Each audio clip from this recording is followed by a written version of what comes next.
ಆಚಿ chilli powder ಸಖತ್ ಖಾರ ಬಣ್ಣ ಮತ್ತು ರುಚಿ ಆಚಿ ಚಿಲ್ಲಿ ಪೌಡರ್. ಸಿಜೆ ರಾಯ್ ಆತ್ಮಹತ್ಯೆ ಕೇಸ್ಗೆ ಶಾಸಕ ಪ್ರದೀಪ್ ಈಶ್ವರ್ ಈಗ ಒಂದು ಟ್ವಿಸ್ಟ್ ಕೊಡ್ತಾ ಇದ್ದಾರೆ. ಏನಪ್ಪ ಇವರದ್ದು? ಸಿಜೆ ರಾಯ್ ಅವರೇ ಗುಂಡು ಹೊಡೆದುಕೊಂಡ್ರಾ, ಯಾರಾದ್ರೂ ಗುಂಡು ಹೊಡೆದ್ರಾ ಅಂತ MLA ಕೇಳ್ತಾ ಇರುವಂಥದ್ದು. ಒಬ್ಬ ಜವಾಬ್ದಾರಿಯುತ ಸ್ಥಾನದಲ್ಲಿರುವಂತಹ ಶಾಸಕರು ಮಾತನಾಡ್ತಾ ಇರೋದು. ಅಲ್ಲಿ CCTV ಇಲ್ಲ, ಇದ್ದವರು IT ಅವರು ಮಾತ್ರ. ಒಳಗಡೆಗೆ ಏನಾಗಿದೆಯೋ ಏನೋ ಗೊತ್ತಿಲ್ಲ. ಬಿಜೆಪಿಯವರು ಚುನಾವಣೆಗೆ 100 ಕೋಟಿ ಹಣ ಕೇಳಿದ್ದಾರೆ. ಹಣ ಕೊಡದಿದ್ದಕ್ಕೆ ರಾಯರನ್ನ ಟಾರ್ಗೆಟ್ ಮಾಡಿದ್ದಾರೆ ಅಂತ ಹೇಳಿ SIT ತನಿಖೆ ಆಗಲಿ, CBI ಬೇಡ ಅನ್ನುವಂಥದ್ದನ್ನ ಹೇಳ್ತಾ ಇರೋದು. ಕನಕಪುರದಲ್ಲಿ ಶಾಸಕ ಪ್ರದೀಪ್ ಈಶ್ವರಿ ಹೇಳಿಕೆಯನ್ನ ಕೊಟ್ಟಿದ್ದಾರೆ.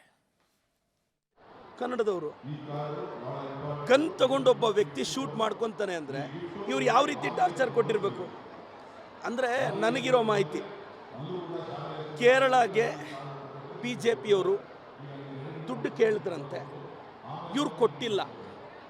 ಆ ಕಾರಣಕ್ಕೆ ಏನೋ ರೈಡ್ ಆಗಿದೆ.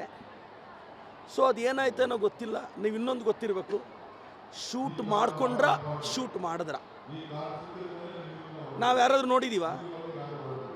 ಅವರೇ ಶೂಟ್ ಮಾಡ್ಕೊಂಡ್ರ ಇಲ್ಲ ಶೂಟ್ ಮಾಡಿದ್ರ? ನನಗಿರೋ ಪ್ರಾಥಮಿಕ ಮಾಹಿತಿ, ಎಲ್ಲರೂ ಮಾತಾಡ್ತಿರೋದು ಏನೋ BJPಯವರು ಎಲೆಕ್ಷನ್ಗೆ ಕಾಸು ಕೇಳಿದ್ರಂತೆ 106 ಕೋಟಿ, ಅದನ್ನು ಅವ್ರು ಕೊಟ್ಟಿಲ್ಲ, ಆ ಕಾರಣಕ್ಕೆ ಟಾರ್ಗೆಟ್ ಮಾಡಿದ್ದಾರೆ ಅಂತ. ಈ ಭ್ರಷ್ಟ BJP, ಈ ಅಸಮರ್ಥ BJP, ದೇಶನ ಲೂಟಿ ಮಾಡ್ತಾ ಇರೋ BJP, ಇಂಥ BJPಯವರಿಂದ ನಮ್ಮ ದೇಶ ಅಭಿವೃದ್ಧಿ ಆಗುತ್ತಾ? ಆಗಲ್ಲ. ನಾವು ಯಾರೂ ಇಲ್ಲ, CC ಕ್ಯಾಮ್ರಾ ಫುಟೇಜ್ ಇಲ್ಲ ಅಲ್ವಾ? ಈಗ ಅವರು ಒಳಗಡೆ ಇದ್ದವರು ಹೇಳಿದ್ರಷ್ಟೇ ತಾನೆ. ಈಗ ಮರ್ಡರ್ ಆದಾಗ 100 ಜನ 100 ಹೇಳ್ತಾರೆ. ಹಂಗಾದ್ರೆ ಕಾಮನ್ ಮ್ಯಾನ್ಗೊಂದು ನ್ಯಾಯ, IT ಅವ್ರಿಗೊಂದು ನ್ಯಾಯನಾ? ಶೂಟ್ ಮಾಡ್ಕೊಂಡ್ರ ಶೂಟ್ ಮಾಡಿದ್ರ? ಈಗ ಅಲ್ಲಿದ್ದವ್ರು ಯಾರು? IT ಅವರು. ಈಗ ಅಲ್ಲಿ IT ಅವ್ರು ಇದ್ರಲ್ಲ, ಹಂಗಾದ್ರೆ ಏನು ಕ್ಲೀನ್ ಚಿಟ್ ಕೊಟ್ಬಿಡೋಕ್ಕಾಗುತ್ತಾ? ತನಿಖೆ ಆಗಲಿ, SIT ಕೊಡಲಿ. ನಾವು CBIಗೆಲ್ಲ ಕೊಡಲ್ಲ, ಯಾಕೆಂದರೆ ಅವ್ರ ಕೈಯಲ್ಲಿದೆ CBI. SIT ತನಿಖೆ ಆಗಲಿ. ನನಗೆ ನಂಬಿಕೆ ಇದೆ ಇದಕ್ಕೇನೋ ಒಂದು ಮೇಜರ್ ಟ್ವಿಸ್ಟ್ ಖಂಡಿತವಾಗೂ ಸಿಗುತ್ತೆ. ನೋಡಿ, ಊಹಾಪೋಹಗಳಿಗೆ ಕಥೆಯನ್ನ ಕಟ್ಟುವಂಥ ರೀತಿಗಳಿಗೆ ಆಸ್ಪದವನ್ನು ಕೊಡಬಾರದು. ಒಂದು ಜವಾಬ್ದಾರಿಯುತ ಸ್ಥಾನದಲ್ಲಿರುವಂಥ ಒಬ್ಬ ಜನಪ್ರತಿನಿಧಿ ಮಾತನಾಡುವಂಥ ಮಾತುಗಳಿವಲ್ಲ.